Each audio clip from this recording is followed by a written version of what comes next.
Alrighty, Sunday, the IMSA series, the Salem, 6 hours of the Glen. This is the one that we're going to be watch partying the final 3 hours of on Sunday. So make sure you guys turn on notifications and get tuned in. It's going to be a fun time. Sports car racing, my favorite type of race in the world right now. It's just been amazing bangers after bangers after bangers all year long, whether it's World Endurance Championship or if it's IMSA. It's just every race is just absolutely freaking amazing. The new era of sports car racing is just unbelievable, and I'm super excited for it. Uh, for what it's going to bring in the future with the manufacturer investment and everything that's coming along with that. It's awesome. So, yes, tune in. Come watch the race with us. Watch party. It's going to be super fun. We'll have turn the race on one screen, turn the Dega Boys on the other. Come interact with us in the chat. We'll be chatting with you guys all race long, giving you our live reactions and everything as if you were beside us on the couch watching it with us. So it'll be a lot of fun. I love doing watch parties. It's the one you guys voted for, and I was super happy when this one won the vote because this is the one I really wanted to do the most. So I'm super excited. We're doing it this weekend, the final 3 hours. So stay tuned for Sunday for that awesome action here on the Dega Boys Network. This is Jay from the Dega Boys, reminding you to like this video if you're enjoying it so far. Make sure to hit the subscribe button to see more great content like this. Don't forget to hit the bell icon to stay notified of all future uploads on this channel. Thanks for watching. Now back to the video. But when it comes to race picks this weekend, in GTP, oh man, we saw BMW win this race last year. We did see it. It happened. Granted, the number 6 Porsche did pass him at the end of the race. I think it was Di Filippi was behind the wheel at the time. And then obviously we saw the number 6 Porsche pass him late in the race, but they had that penalty, disqualified them for having, I think it was the underbody was too close to the ground, or it was modifications to underbody. I can't 100% remember. I have to go back and look. But it was something to do with the underbody, I'm sure of it. And then the number 5 or the number 6 Porsche Penske ended up taking the lead and winning the race. This weekend, though, I think I'm going to go with the number 6 Porsche Penske this weekend. I think I am going to go with the number 6 Porsche Penske. They should have won this race last year if they didn't get the little cheating scandal that happened. They are your points leader. They are the best team, or I guess the 7's your points leader. But 6, they've been really good too. They've been really fast. I think that this is a Porsche weekend. I'm not putting any stock in BMW. BMW has been an absolute disgrace, especially Connor Di Filippi. I think somebody must have ran over his dog or something because he is having a lot of issues. I think that's what Tom said last week. I don't know what to think about Connor Di Filippi and BMW. They've just been terrible. I know it's Tandy, and I know it's not Nazar, but Jomine in the number 6. I still think they're gonna win this race. I really do. So I'm gonna stick with them this weekend. We also have Lamborghini in the field.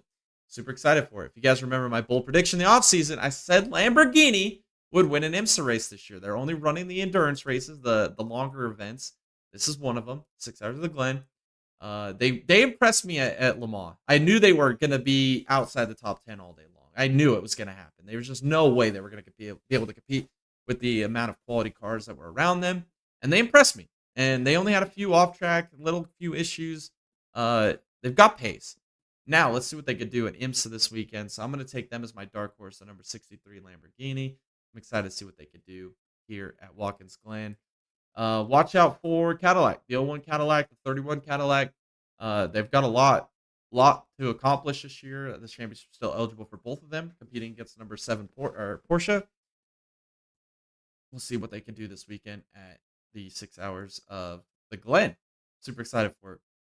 When it comes to LMP2, I'm going to take the number 2 United as my favorite. They should be the favorite. Team Ben.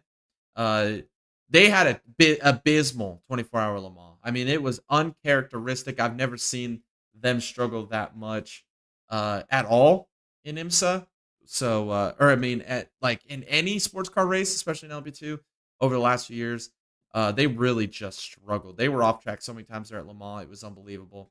I don't think that happens this weekend at all. I think that the number 2 United is going to be the best team this weekend. I think they're the best team in IMSA for the LMP2 class to begin with.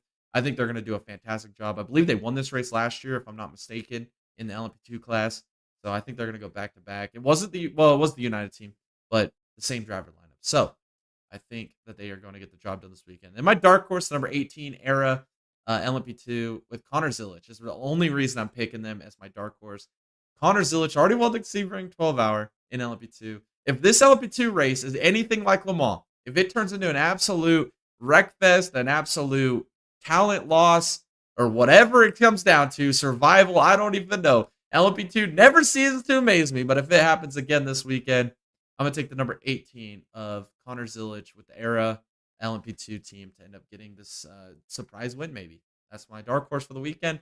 I'm excited to see Connor Zilic rip the track there at Watkins Glen. If you remember last year when he ran that race at Watkins Glen in the ARCA car, man, he knows how to get around Watkins Glen. He's super fast. It's going to be fun to see him this weekend. All right, and then at GTD Pro, I'm going to go with the Rexy, number 77 Porsche. After that display they showed at Detroit with the entire front end ripped off that car, and they still found a way to win. I mean, it was unbelievable. With Heinrich and Prelude behind the wheel, this team is unstoppable. I think Rexy's going to get another win. The Porsche's really turning up, not only in GTP and Hypercar, but they're also turning up in their GT3 program. We saw it this weekend at Le Mans with the number 91, 92 competing for the win. The 91 got it done with Manthey. I think that we see it again this weekend at Watkins Glen. That number 77 Porsche been super fast. And I really think that the Vasser Sullivan team, that Lexus, is just outdated, man. They are just struggling to keep up with that Porsche right now. And it doesn't matter how many BOPs you put on them or anything like that. It just seems like the 14 is just that far behind right now. And I just think it's going to be tough to keep up. But it is a 6-hour race. Anything could happen. Reliability could be an issue. We could see an early wreck. But if I was going to pick right now, which I am, I'm taking the number 77 Porsche with Prelude and Heinrich and the Rexy machine to get the job done. And then my dark horse, if BMW is going to have any chance this weekend, like I said, I think I'm going to be in the Pilot Challenge Series with their GT4 program or with their GTD Pro program in GT3 with the number 1 BMW with Peyton Sellers and Madison Snow in the number 1. I think that team is really good. They made the jump up this year. Remember, they were GTD last year. They moved up to Pro. They haven't had the results. They haven't really had the speed to keep up with the Porsche or the Lexus or the Ferraris even. But maybe this weekend they could do it. Maybe this weekend we can find them in a good position at the end of this race as a surprise dark horse winner. And then when it comes to GTD, I'm going to pick the number 12 Vasser Sullivan. I said the number 14 in Pro, really having a tough time keeping up with that Porsche. But the number 12 Vasser Sullivan team, you just got to vote for them. You got to cheer for them. They're such a great team. They're like the track house of IMSA. They're just so energetic, and they put a lot into this program. And I think they're the best team in Pro, and I think they're going to, or in AM. So I think I'm going to take them this weekend. I don't think they're going to have the issues that the 14 is going to have going against the Porsche in Pro. I think they're going to be pretty good here in AM, and they're going to take control of this race and really put it to the field. And then my dark horse, oh man, they really impressed me at Le Mans. They really did. I couldn't take them because I didn't want to jinx them or anything like that at Le Mans. They had a little bit of penalty. Were lacking a little bit of pace, but they were able to recover at one point. They still had a pretty decent finish at Le Mans. The Iron Dames, big believer. I think that they might be able to do something this weekend at Watkins Glen. It's a shorter race. We saw what they did last year at Bahrain in an 8-hour race. I know that was a night or day to night transition, the 8-hour race, but Watkins Glen is an absolute animal, and these drivers are absolute animals. I think that the Iron Dames could shock us this weekend and maybe find themselves a victory lane. The AM class isn't as strong as it was last year, in my opinion. It's still strong. It's not as strong as it was last year, and I think that gives them a great opportunity for this to kind of be an open wild card type event. And why not the Iron Dames? Why not the Iron Dames? Why can't those ladies get it done?